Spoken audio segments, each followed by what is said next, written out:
mapapansin nyo, yung ito, iba rito. Kasi kanina, uli ito din dumating. Ito, na dapat ito, parehan dito. Dito. Sa paikot. Yan dapat, ito, dapat ganyan yung paikot. Kaso nahuli nga, naikabit ko na to. Ito na inulit. Bali, ang ginawa ko, in-alternate ko na lang. Bali ganito, ito yung may tenga. Ito wala. May tenga na naman. Tapos wala. Tapos may tenga na naman. Tapos wala. Bali, alternate na lang para magamit pa rin yan. In-alternate ko na lang. Nag-okay naman si boss. Naganyan na lang daw, alternate. Saka, sa ano, kami kasi hindi, ganito lang ito talagang ginagamit namin sa mga ano, paikot. Hindi kami gumagamit dito. Manipis ito, manipis. Yan yung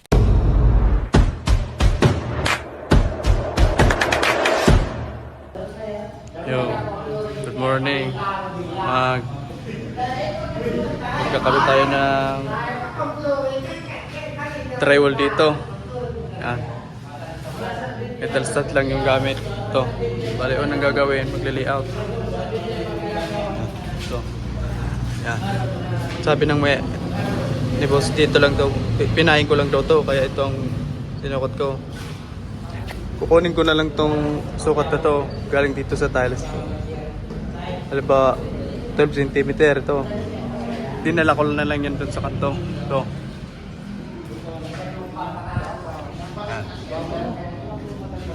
Kung kikita nyo, ito yung laser ko na ang guhit na nandito. Kaya lahat ng guhit na yan, dito ka rin bandang guguhit. Yan.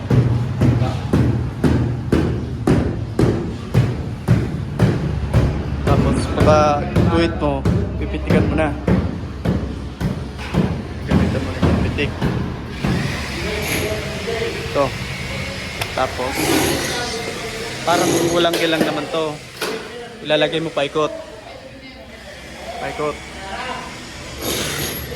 Tapos 16 ulit yung patayo ang patumba 2 feet. Bali mag-layout muna kami.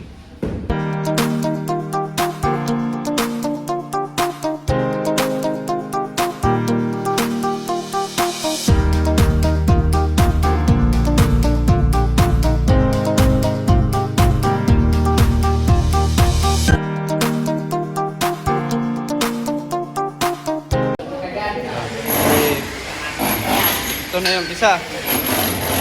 Kapit ko na yung isa. Bali, papantay mo lang yan dito sa labas kasi ito na sa loob. Yan.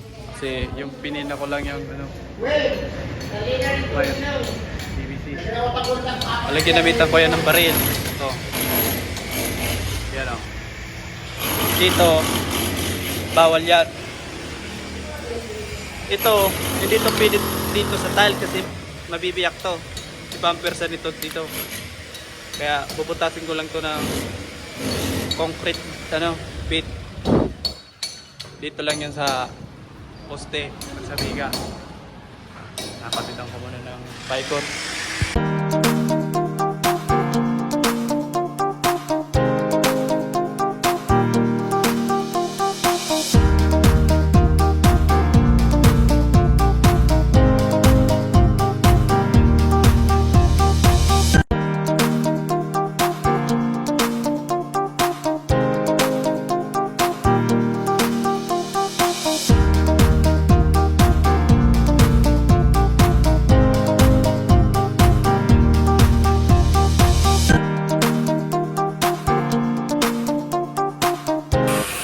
Bale yan, nakabitan na namin ng metal stud paikot.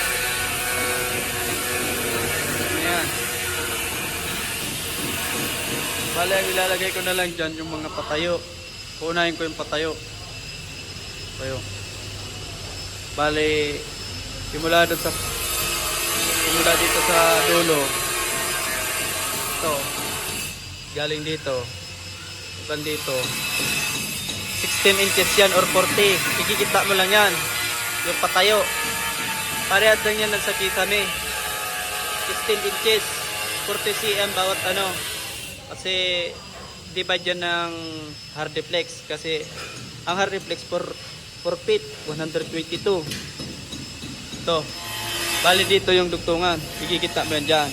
Basta bawat guhit, igigitna mo yung metal stud na patayo. Lahat yan. Bale, itong dugtungan na to, itong dugtungan pang tatlo. Galing to sa dulo, hanggang dito, 4 feet. Ito, uhulugan ko itong isang ito. Yan. Para makuha yung hulog ng hard reflex pag nagtagit na. Yan. Makikita nyo, may guhit na ako dito. Yan. Ito yung 16 inches kita. So, yung metal set, igigitna ko lang dyan. Gugupitin ko yan katulad ito. So, gugupitan ko muna lahat. Baba, taas. Dito hanggang pati taas. Bago ko lalagyan ng metal stud. Bale, ang ginamit ko dito sa tiles, rivet na lang na 532 3/4. Yan. Matibay na yan. Makapal naman yung gamit namin na metal stud. Dito sa wall, naggamit ako nung baril. Pero alternate lang yan. Dito rivet. Dito yung baril. Alternate lang yan. Bale, pinapa-rivetan ko muna sa kanya.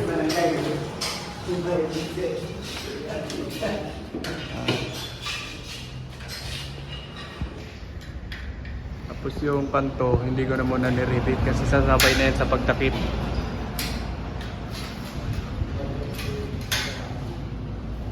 Nandito kami sa pili.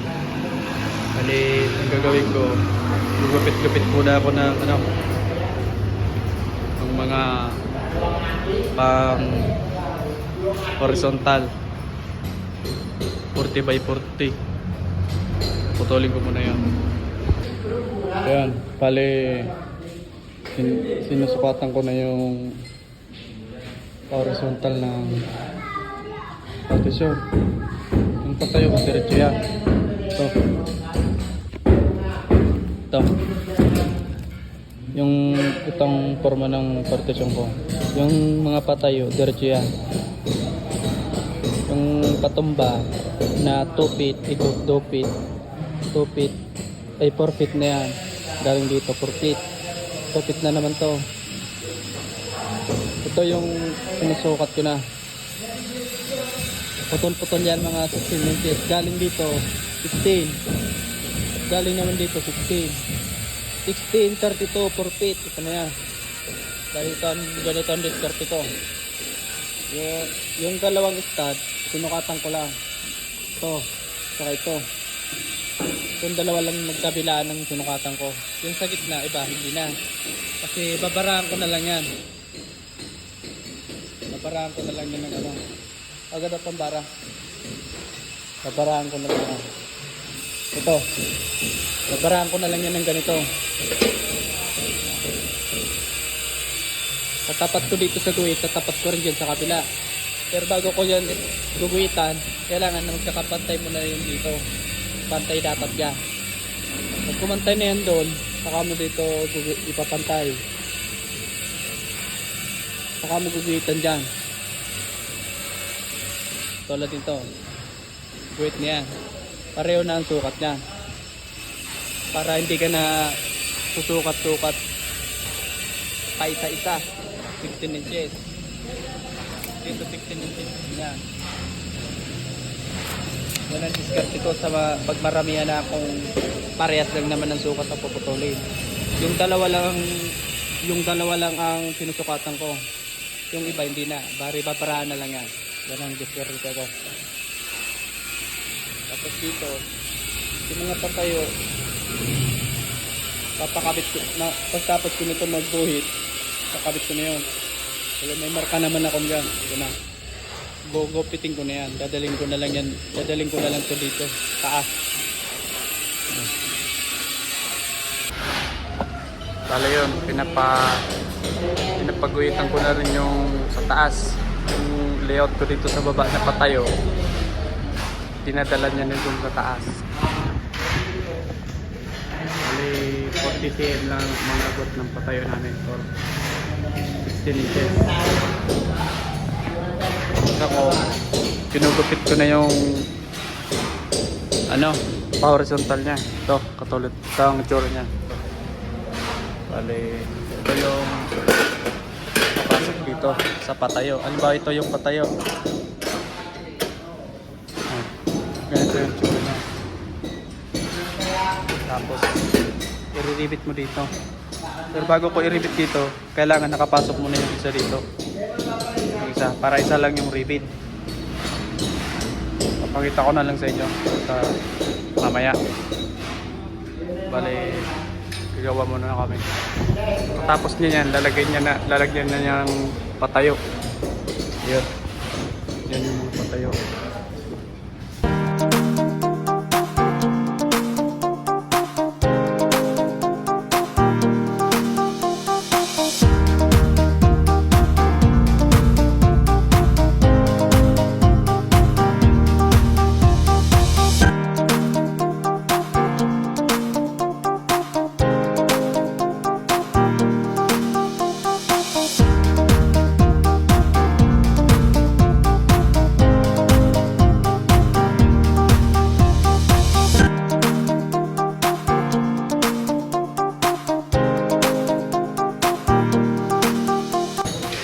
Bale, tapos na ako magputol. Isa na lang.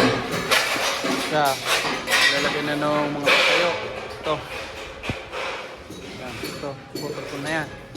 Bale, gugupitan ko na lang yan ng katulad ito. Ito. Dito yung papasok. Dito yung tatapat. Dito yung tatapat. Galing dyan sa baba, 2 feet yan, 2 feet. Bale, ito yung 2 feet sa taas. Yan, ito. Ito yung 2 feet. Tapos ito, itong guhit na to, kinuha ko lang yung kapal nito. Ginitna ko lang yung 2 feet. Ginitna ko lang. Tapos ito, itong guhit na to, dadaling ko yan dito sa kabila. I-skulahin mo lang yan. Ito, skulahin mo lang yan. Pag na-skula mo na yan, ito, balik gupitin ko to. Yan. Tapos, estimate ko na lang yung laki nito. Yung laki ng metal stud. Estimating ko na lang yan. Malitin, gugupitin ko pa yan dito. Katulad dito. Itong sa baba, ito na ang pinaka papantayan ko. Yung sa taas, hindi na. Kasi ito na yung papasayan ko sa baba na itong guhit. Lahat yan. Baba lang na guhit. Papakita ko sa inyo mamaya. Ito yung itsura niya. Yan yung papasok dito. Yan yung papasok dyan. Makikita nyo yan mamaya na kumpleto niya na.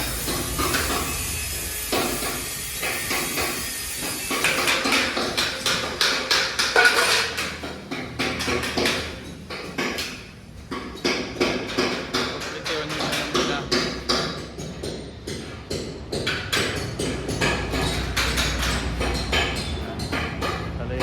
Puputulin ko lang yan ulit. Pugupitin ko na ng katulad niya. Lahat yan.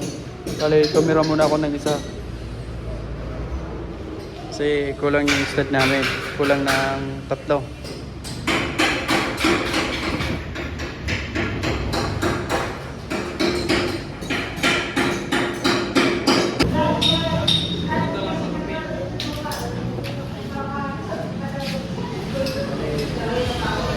Bali, ito lang yung sukat. Yung iskwala dito, di ko na ginuwitan. Dito ko na lang i-estimatein yan. Dito. Dito ko na lang i-estimatein. Patanggalin ko yung tenga na yan.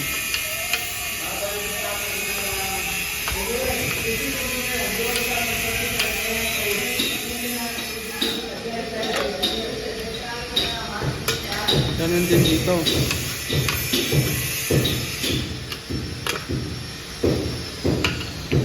Timitin ko na lang yan dito.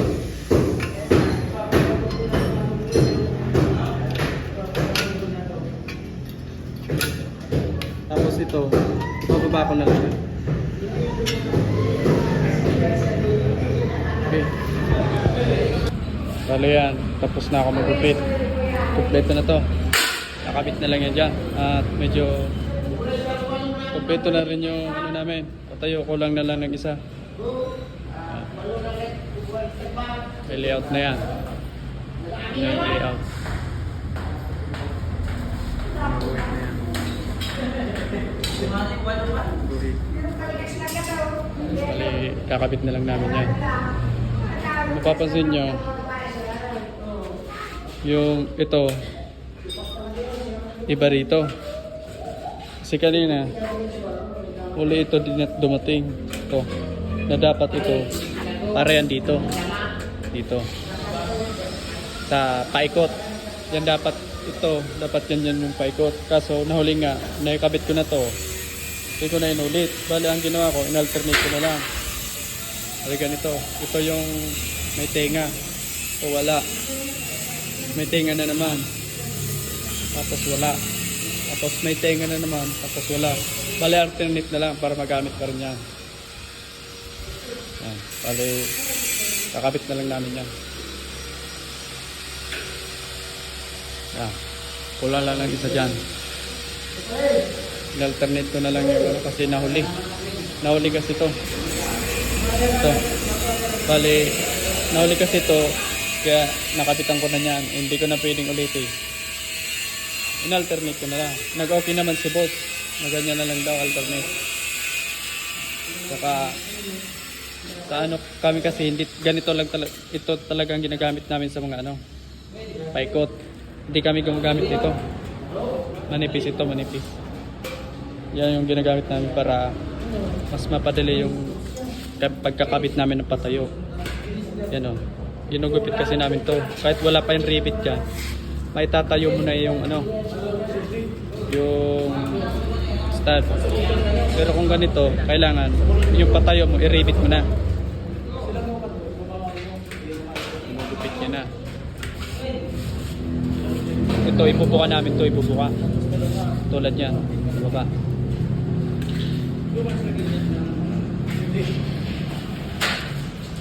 Balyuan yan.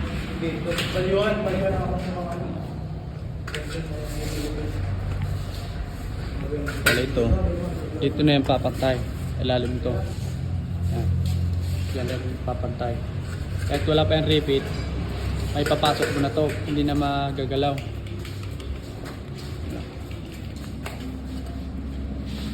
Yan. Ito yung 2 feet. Bali, ginita lang namin yan sa may constat yan. Pasok namin yung mamaya kapag ikaw na naman. Binubuka muna namin. Jere, what's up? Kaway ka sa vlog. Yeah. Kaya pala ng key.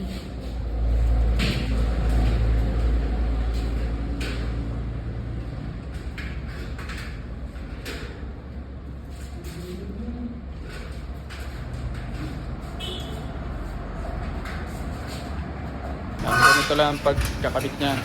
Ito. Itong walang gupit. Itong merong gupit dito yan. Yan pa. Pasok ko. Yan. Ganito lang ano yan. Yan. Nasa gitna lang yan ng 2 feet. Ano lang dito. Ito bago namin ito i-rivet, lalagyan muna namin ng isa. Para isahan lang yung rivet. Ito. Yan pa.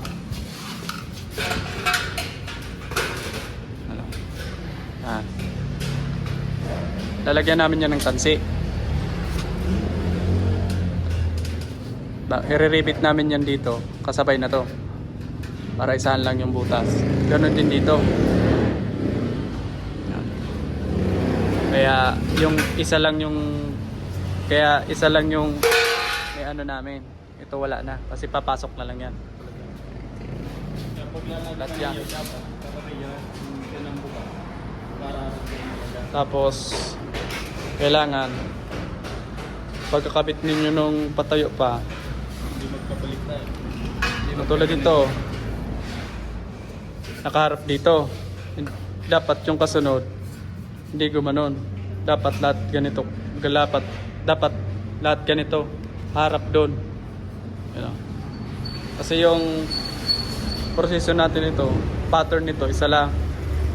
Kaya kung bumaliktad dyan, Babarikin mo lang na naman. Para isahan lang yung ano, pag-assemble nito. Kailangan lahat papunta doon.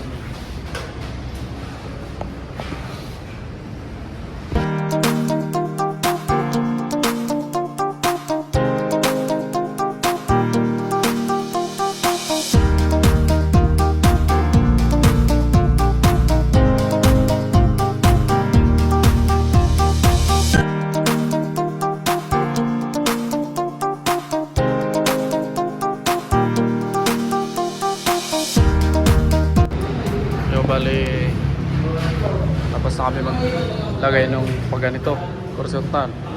Bali yung ilalagay na lang namin yung sa taas, yung magiging dugtungan ng Artiflex, kasi ang Artiflex namin patayo ang lagay 8 feet galing sa flooring, 8 feet yan. Doon na yung magtutugtungan ng Artiflex. At inasimbol ko na yun ng bago. Tapos ito yung sinasabi ko sa inyo na kanina na kailangan isalaan yung rivet, pero hindi pala pwede kasi namali ako ng sukat. Yung sukat ko kasi nito 16 inches, eh dapat 16 inches gitna yan, gitna rin dito, eh hindi pala pwede tapos yun dito. Kaya yung ano, para dyan sa taas ginawa ko ng bago ito. Bali ganito dapat. Kailangan 42. Oh, kapit ko. Ganito pala dapat, 42. Nasa gitna pa rin siya. Tapos dito, sagad.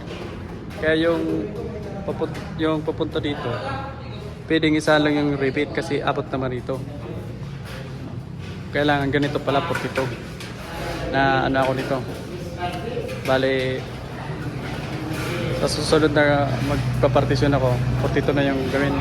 Nalito lang ako, nalito. Bale, hindi ko na isip. Kaya sa sunod, ganito na yung gagawin ko, 42 na. Akala ko kasi sakto na yung sukat ko, hindi pala. Bale, ganito dapat, 42. Para yung dito, hindi pwedeng ganito kasi dalawa ng yung rivet, pero okay lang naman ito, pero mas maganda yung isa lang rivet. Sakto dyan, oh. Malaya yung gawa kong bago. Yan parehas lang nito, kaya kapos yan, pero kakabit ko lang yan kasi kulang na kami sa metal stud. 0-0 yung ano namin, metal stud. Ito nga yung kulang eh. May kulang kami metal stud. Pinagtagpi ko na lang, oh. Bale, ganito yung ano dapat gawin. Para saktuhan lang siya dyan.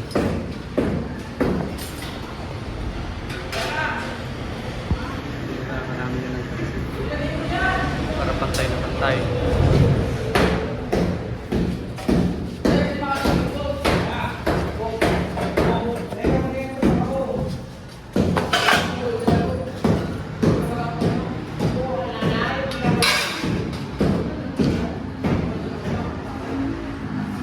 Kabit muna namin yung last, tapos na. Bale yun, tapos na kami. Bale, sila na lang magtatakip niyan kasi meron pa yan electrical. Bale, yan lang sa akin, framing. Tapos na yan. Yan yung magdudugtungan ng Artiflex. 0 lang yan. Galing sa flooring hanggang dyan, isang buong Artiflex yan. Ang preparasyon ng framing. Tapos na kami. Last day namin ngayon dito. Ewan ko lang kung may papakawa pa. Hanggang dito muna. Maraming salamat. Peace out.